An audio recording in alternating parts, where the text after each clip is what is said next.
Director சுகிர்னன் Christuraja மற்றும் ஜெனோசன் ராஜேஸ்வர் இருவரையும் பேச அழைக்கிறோம். both directors.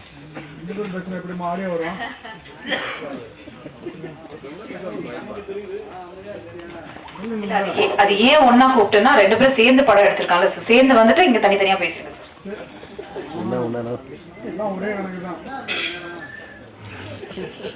நான் ஒரு சின்ன பேப்பர் வச்சிருக்கேன்.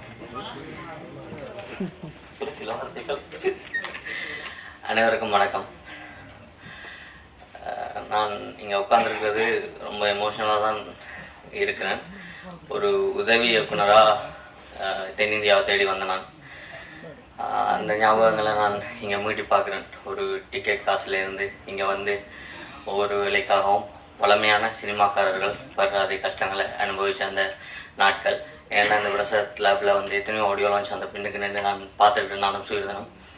அதால் இந்த மேடையில் இருக்கிறது ரொம்ப உணர்வு பூர்வமான ஒரு விஷயம். அடுத்தது ஷோபனா மேம் சொன்ன மாதிரி இந்த அந்தோனியார் அவங்க அதை ஏன் இன்னைக்கு சொன்னாங்கன்றது எனக்கு தெரியாது. அந்தோனியார் வந்து இந்த படத்தின் ஆரம்பத்திலிருந்து இப்போ வரைக்கும் இருந்து கொண்டிருக்கிறார். தயாரிப்பாளர் எப்படி முதலீடு பண்ணி இந்த படத்தில் எங்களுக்கு ஃபிசிக்கலாக சப்போர்ட் பண்ணிட்டு இருக்கிறாரோ அந்த மாதிரி இந்த பிரபஞ்சம் எங்களுக்கு இந்த படத்துக்கு நிறைய விஷயங்களை தந்து கொண்டே இருக்குது. அது எல்லாமே ஒரு கனவுகள். எப்படி அதெல்லாம் நடந்து கொண்டிருக்குன்றது எனக்கு தெரியாது. அதில் முதன்மையான விஷயம் இந்த படம் வந்து எடுத்தது ஒரு உதவி இயக்குநர்களாக நாங்கள் ரெண்டு பேரும் பயணித்து கொண்டிருந்தோம். அதுக்கு பிறகு மழைக்கால இரவுகள் என்று சுகிதன் ஒரு படத்தை எடுத்து அந்த படம் ஒரு சில விருதுகளை வென்று அது தயாரிப்பாளர் பிடிச்சு போய் அந்த படத்தை இந்த அந்தோனி படத்தை நாங்கள் தொடங்கினாங்க.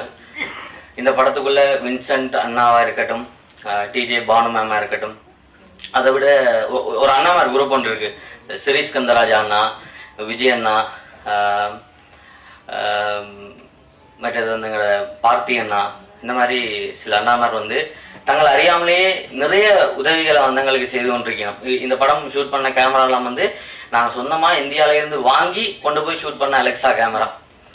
அப்போ சின்ன சின்ன கேமராக்களில் பண்ணக்கூட ஒரு ஃபிலிம் கேமராவில் தான் யாழ்ப்பாணத்தில் படம் எடுக்கணுமெண்டு இங்கே ஃபிலிம் ஷூட்டிங்ஸ் எல்லாம் பார்த்துட்டு அந்த மாதிரி ஒரு நோக்கத்துக்காக சுற்றிட்டு இருந்தவங்களுக்கு நாங்கள் நினைச்சது தான் நாங்கள் நடத்தி நாங்கள் யாழ்ப்பாணத்தில்.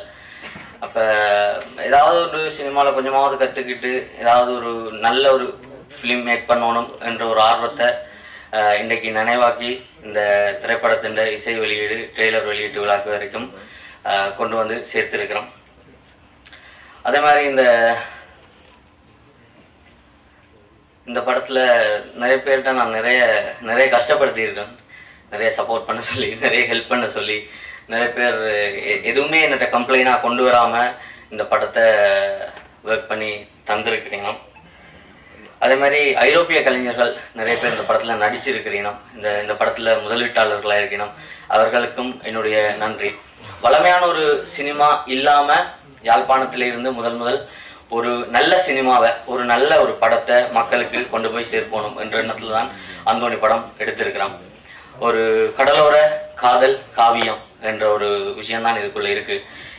எல்லா பல்வகை சமூகத்தினரும் இந்த படத்தை பார்க்கணும். ஒரு ஃபீல் குட்டான படம்.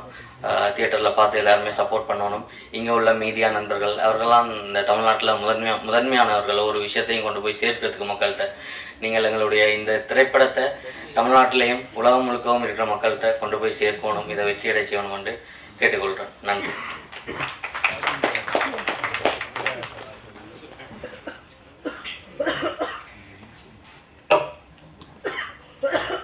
நல்ல மழை பெய்து எந்தன் காடு இங்கு கனிந்தது, நான் நினைத்த எண்ணம் கல்வெட்டாக வளர்ந்தது, கொம்பு தேனை பார்த்து நின்றேன் கையில் வந்து விழுந்தது, கூட்டத்தோடு நின்ற என்னை கொஞ்சம் மண்ணம் அழைத்தது அப்படின்ற மாதிரி இந்த நிகழ்வு எனக்கு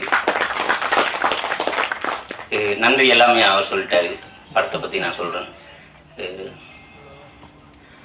எல்லா ஒரு படத்தில் சொல்லியிருப்பாங்க, காதலும் கடலும் எப்பயுமே பார்த்தா சலிக்காது அப்படின்ற மாதிரி. எங்கள் ஊரில் இருக்கிற காதலும் கடலையும் நான் உங்களுக்கு காட்ட போகிறேன். இந்த படம் கண்டிப்பாக பாருங்கள். இந்த படம் எப்படி ஒரு அனுபவமாக இருக்குமாண்டா, அவ்வளோலாம் செலவழித்து ஸ்ரீலங்காவுக்கு டிக்கெட்டை போட்டு வந்து அங்கே எல்லாம் சுற்றி பார்த்து எங்கெங்கெல்லாம் பார்க்கணுமோ அப்படின்ட்டு இல்லாமல் அவ்வளோ காசு செலவழிக்க தேவையில்லை. இந்த படத்துக்கு ஒரு டிக்கெட் எடுங்க. யாழ்ப்பாண டவுனில் இறங்கி ஒரு அழகான கிராமத்துக்குள்ள ஒரு பஸ்ஸில் ஏறி நீங்கள் போகும்போது ஒரு 5 ராஜா பாட்டு கேட்டு ஜன்னல் கரையோட ஒரு காத்தடிக்கும் போது கண்ணால் உங்களுக்கு எப்படி ஒரு கண்ணீர் வருமோ அப்படியான ஃபீலிங்கை இந்த படம் கொடுக்கும். மற்றபடி என் டீம் எல்லாருமே உதவி இயக்குநர்கள் அது எல்லாமே இல்லாமல் எல்லாருமே நண்பர்கள். தமிழாக இருக்கட்டும், கலையக்காவாக இருக்கட்டும், என் டீமில் வேலை செஞ்ச ஆகாஷ், மது, ஸ்டாலின் அப்படி இப்படி நிறைய பேர் இருக்குது. நேரம் போதாமே என்று பின்னால் தட்டிக்கிட்டு இருக்காங்க. அதனால ஓகே. எங்கள் அப்பாவுக்கு முதலாவது நன்றி. அடுத்தது எல்லாருக்குமே பையனோட வெற்றியை பார்க்கறது எல்லா அப்பாக்குமே கொடுத்து வைக்கிறதில்ல. இந்த போஸ்ட் ப்ரொடக்ஷன் நடந்துகிட்டு இருக்கும்போது தான் ஜெனோசனாகட அப்பா இருந்தார். இறந்து 2வது நாள் திருப்பி டிக்கெட்டை போட்டு வந்து இங்கே டப்பிங் மிக்சிங்கான வேலைகள்லாம் பார்த்துக்கிட்டு இருக்காங்க. எங்கள் அப்பா வீரோடு தான் இருக்காரு. அவங்க எங்கள் அப்பா சார்பில் அவங்க அப்பா சார்பில் கட்டாயமாக அவர் பார்ப்பாரு, சந்தோஷப்படுவார். அவங்க அம்மா எல்லாருக்குமே நன்றி. அடுத்தது அண்ணா வின்சண்ணா, இந்த கடலில் எப்படி கடக்க போகிறோம் அப்படின்னு இருக்கும்போது இந்த கடலில் கடக்கிறதுக்கான கிடைச்ச ஒரு படகு, ஒரு பலமான படகு. அப்படி மேம் அந்த கடலில் கிடைச்ச முத்து ஜோகமா மேம் அவங்க அந்த முத்து சரியான கழுத்தில் எங்கே இருக்கணுமோ அப்படித்தான் இவங்களுக்கு மகளாக நடிச்சிருந்த மருமகள் அவங்க. மற்றது அசோக் கேரக்டர், கரோலின் கேரக்டர் எல்லாருமே அற்புதமாக இருக்கும். அழகான காதல் கதை ஒன்றுமே இல்லை. நல்ல கண்டென்ட்டும் நல்ல கதைகளுமே பார்க்கறதுக்கு இப்போ ஆடியன்ஸ் எல்லாருமே வந்துட்டாங்கன்றது தெரியுது. நிறைய தளங்கள் இருக்குது. கட்டாயம் உங்களுக்கு இது ஒரு நல்ல படைப்பா நல்ல அனுபவத்தை தர்ற மாதிரி இருக்கும். நன்றி.